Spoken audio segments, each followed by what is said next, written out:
Today I will talk about power analysis. It is part of my series of lectures on research methodology. This is my lecture outline. First I will give introduction. Then I will talk about the importance of power analysis. Then I will talk about a priori and post hoc power analysis. Then we will do power calculations. Then I'll talk about power analysis with simulation. Then I'll briefly talk about power functions. Then I will talk about newer power analysis. Then I will show some of the R code for power analysis as well as Python code. So power is the probability that a trial will correctly reject the null hypothesis. That is, for example, a drug has no effect when the alternative hypothesis is true. That is, for example, the drug works. In other words, it is the probability of correctly rejecting a false null hypothesis. Statistical power is 1 minus the type 2 error probability and is also the sensitivity of the hypothesis testing procedure to detect a true effect.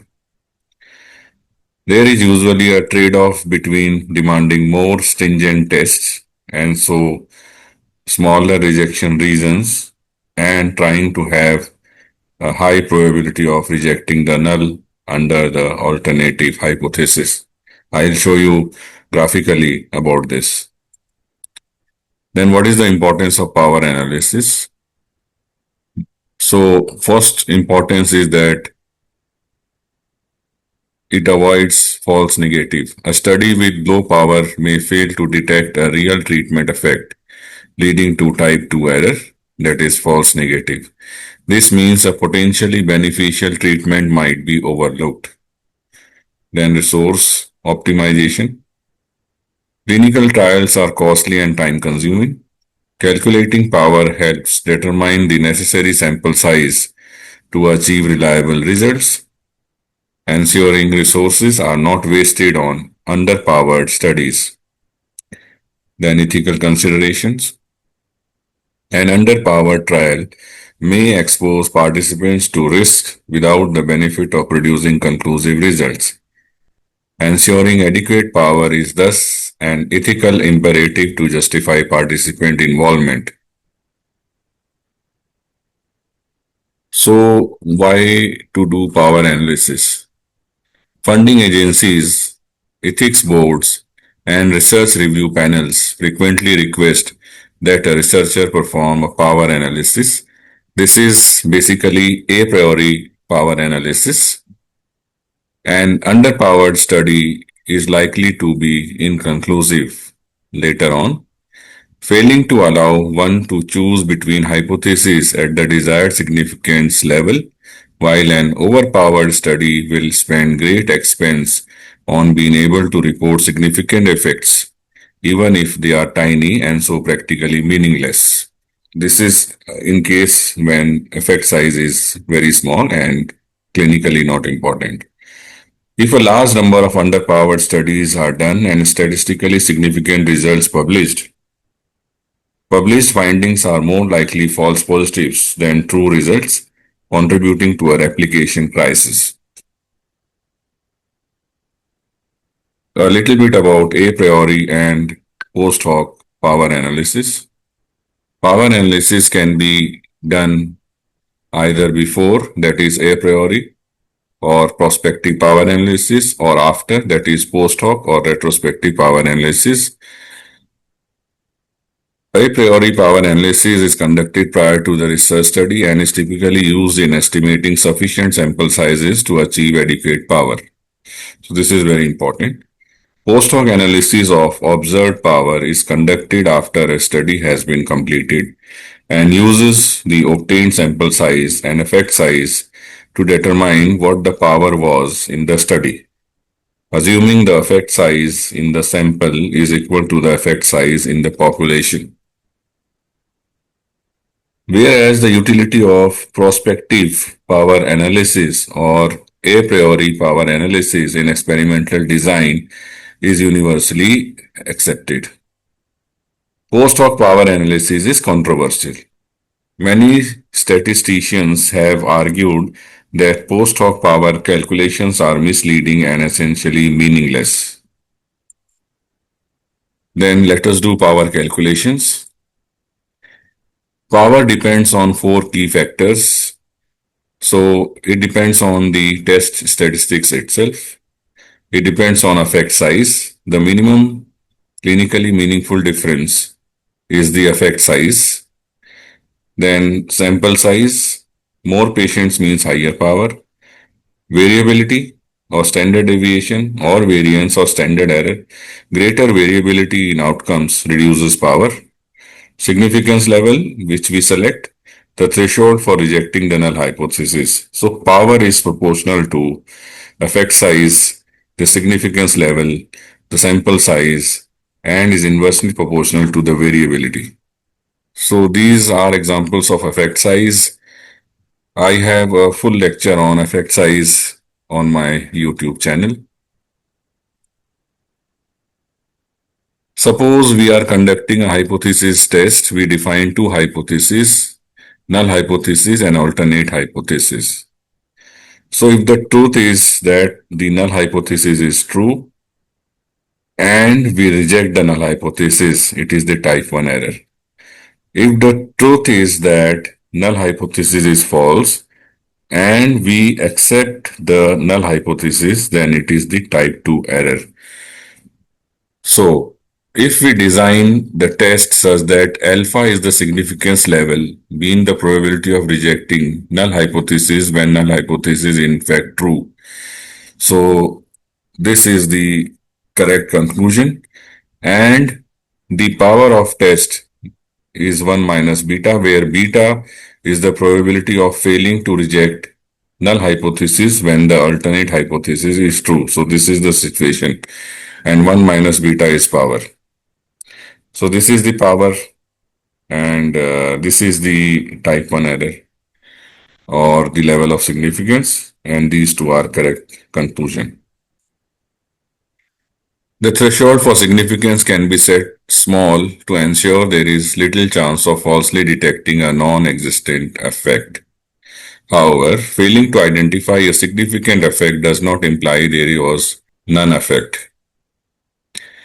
To make this more concrete, a typical statistical test would be based on test statistics T calculated from sample data, which has a particular probability distribution under the null hypothesis. So this first distribution is under the null hypothesis, and this second distribution is under the alternate hypothesis. And this area under the first graph beyond this particular level is the type 1 error.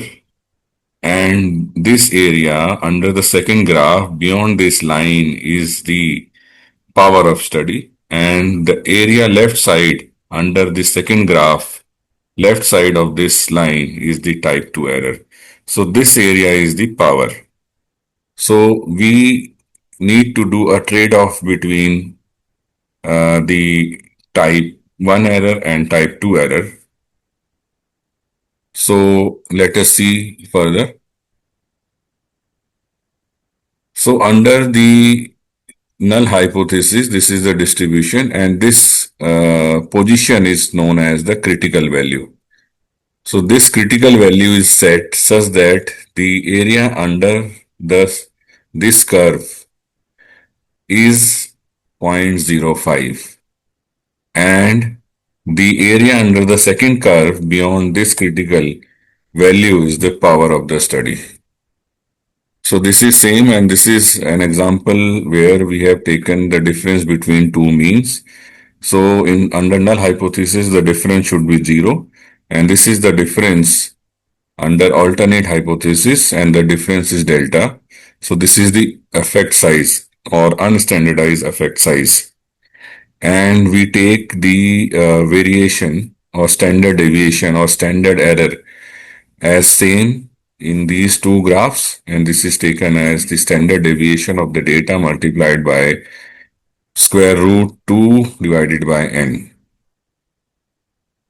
So let us see one by one. For single mean versus population mean, the null hypothesis may be that the mean is equal to the population mean, or the null hypothesis is that our mean is less than or equal to the population mean, and the other null hypothesis may be that our mean is more than or equal to population mean. And here we have alternate hypothesis. So if this is null hypothesis, this is alternate hypothesis. If this is null hypothesis, then this is alternate hypothesis. If this is the null hypothesis, then this is the alternate hypothesis. And the test statistic or Z score is given as this. The denominator is nothing but the standard error, and this is the difference between the mean obtained and the population mean, because this is a test for single mean. So this is our single mean which is obtained, and this is the population mean. For one-tailed test, power is given as probability of Z more than A, where A is given as this formula. And for two-tailed test, it is given by this. This is in case of single mean versus population mean.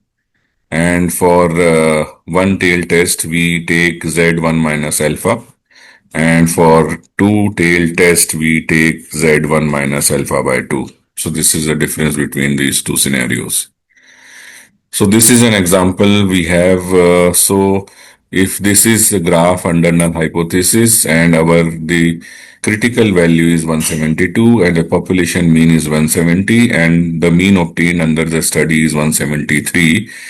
So if the sample size is 25 and the standard deviation is 10, if we put all these values, we get power as 80. Then the power calculations for difference between means.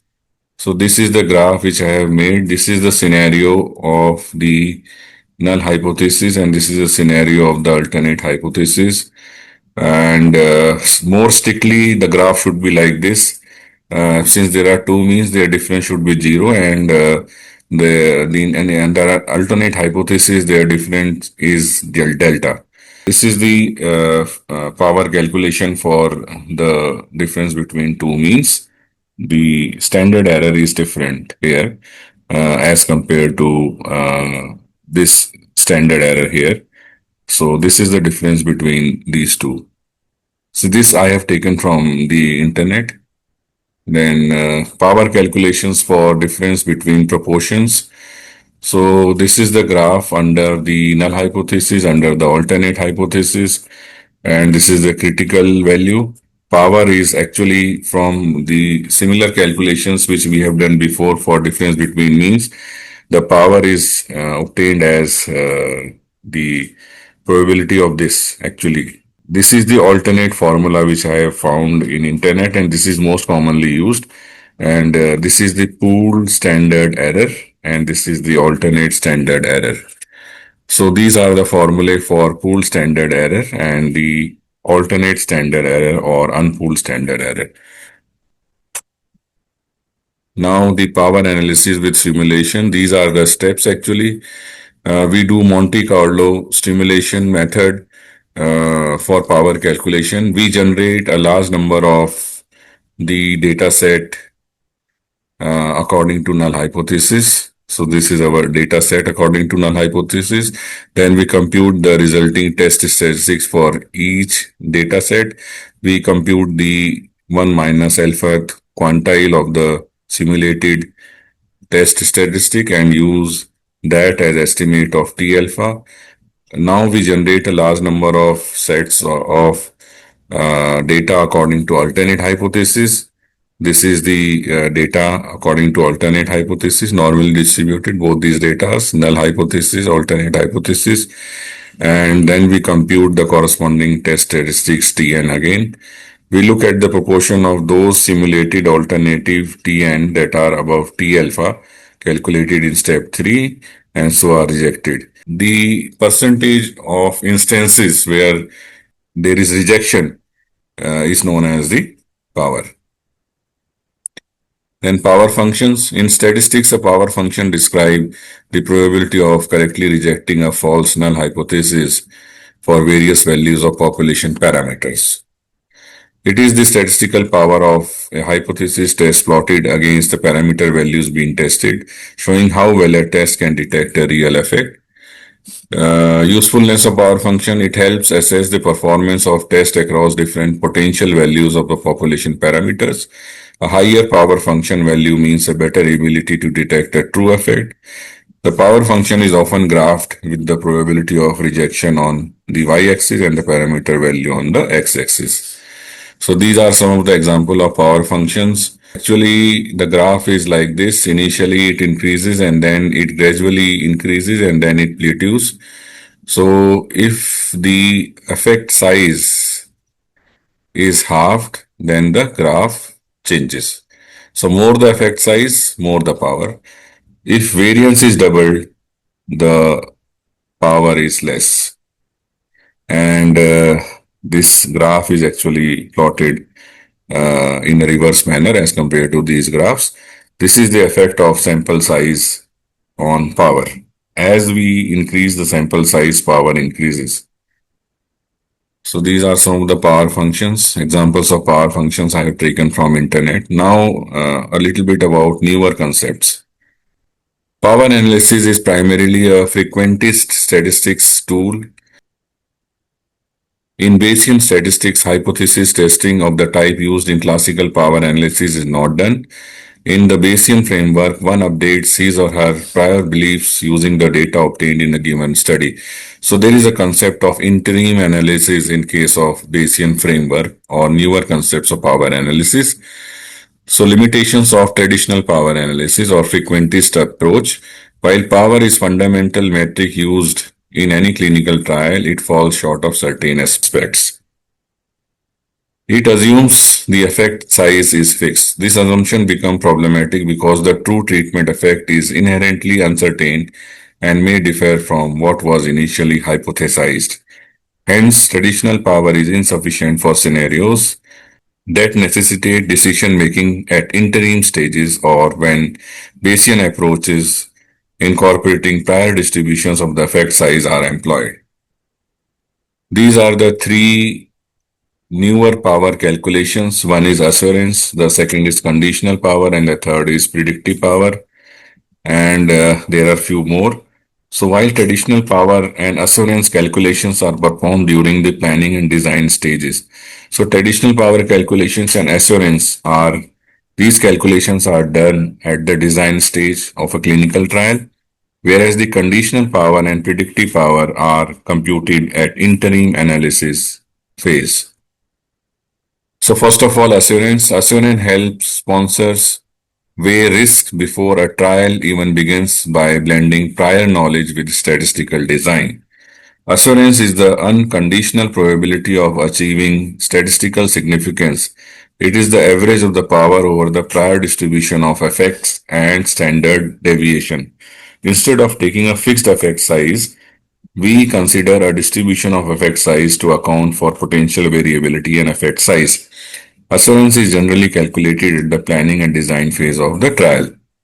So this is how we calculate the assurance. So this is the integral of both the effect size and the standard deviation.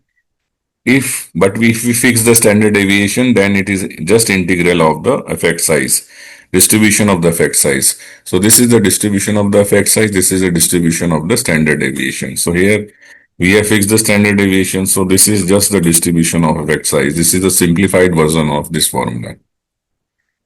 We will take the calculation of assurance using R code in my present lecture later on. Conditional power calculates the probability of success if the trial continues under current assumptions. It is defined as the probability of ultimately rejecting the null hypothesis at the final analysis, given the data observed up to the interim analysis and assuming a specified scenario for the remaining unobserved data. In other words, conditional power quantifies the likelihood of a successful trial outcome based on current evidence. Conditional power can be expressed as the probability of rejecting null hypothesis at final analysis given the interim effect size and the assumption scenario for the remaining effect size. Then predictive power. Predictive power incorporates uncertainty about the effect, providing a more robust measure. Predictive power is the probability of achieving statistical significance at the final analysis, accounting for uncertainty in the true treatment effect. Unlike conditional power, which assumes a fixed value of parameters for the remaining data, predictive power averages over the posterior distribution of the treatment effect, incorporating both prior knowledge and interim data. Hence, it is a Bayesian alternative to the conditional power. At the design stage, a prior distribution of the effect size is specified, and at the interim stage, conditional power is averaged over the posterior distribution of the effect size. So this is the formula for the predictive power. Predictive power can be used to determine whether to stop a trial early based on predefined criteria. Now the coding part. First of all, we will use Python language. So this is the example of power analysis in case of t-test. So we will use the stats models package and we will import t-test independent power. So we define the effect size, we define the standard deviation, we calculate the Cohen's d, then we define the alpha and we give the sample size as 64. So this is the sample size as 64 in each group, and then we solve for estimation of power. Given these values, the power is 80%. This is again using the package stats models, and we import proportion as PROP, and given as proportion 1, proportion 2, alpha and sample size in each group, we calculate the power, and the power is 80% given this data. So other facilities available in stats model package include F-test power, F-test ANOVA power, G of chi-square power, and normal independent power. Now let us do manual calculations. So if we don't want to use the stats models package, we can just use the basic SciPy package and basic maths package in Python. So given these values as before in my previous example, and this is the manual formula which we have seen in my present lecture previously. Using this formula, we obtain power as 80%. Then manual calculation for power for two proportions. This is the given data and this is the formula and we obtain the power. So this is the formula which I have derived in my lecture, and this is the alternate form of formula which is most frequently used in the world. So this is the power calculation using both the alternatives manually. Now let us take the newer power analysis concepts. So first of all, assurance. So let us take an example. I have taken this example from this very interesting article which you can go through over the internet. I have just reproduced it and I have modified the written matter into the coding. I have just altered this and the copyright remains with the author of this article. So let us say if in a clinical trial, total sample size to be taken per group is 100 each and the fixed effect size is 20 with standard deviation of 10 and the known standard deviation is 50. So for assurance, we have set these values first. So this is the sample size per group. This is the known standard deviation. This is the alpha 0.05 and this is Z alpha, that is the critical value. And these are the prior for effect size. So these are the defined priors here, mean 20 and standard deviation 10. So this is the formula for calculation of power. This is the formula which we have derived in my present lecture. The only thing is here we do simulation on the basis of prior distribution, and on the basis of simulation we get the assurance as 68.77%. Then conditional power. So if let us say at the interim stage, after 40 samples per group, we have an effect size as 12.7 and a standard deviation of 46.8. So this we have set all the values. So this is the standard deviation. We have converted it into standard error, and the standard error is for initial 40 samples which have been run till now. This is the final SE taking into account all the 100 samples, and this is the critical value on the basis of final SE. Then this is the remaining effect size, and then this is the SE remaining, and this is the conditional power. The interested viewers can pause the video and then you can reproduce this code. Then about predictive power, these are the values here. And in predictive power, we have just done the simulation similar to the assurance here. And then we have predictive power here as 37.6%. Then this is the package. This is the long card package, an R package, where we can do the calculations of the newer parameters automatically. And this is the application of this package on our data in on our clinical trial. So our clinical trial, we had 100 samples in each group. So total N was 200. And the interim N was 40/40 each. And this is the interim power. And this is the interim standard deviation.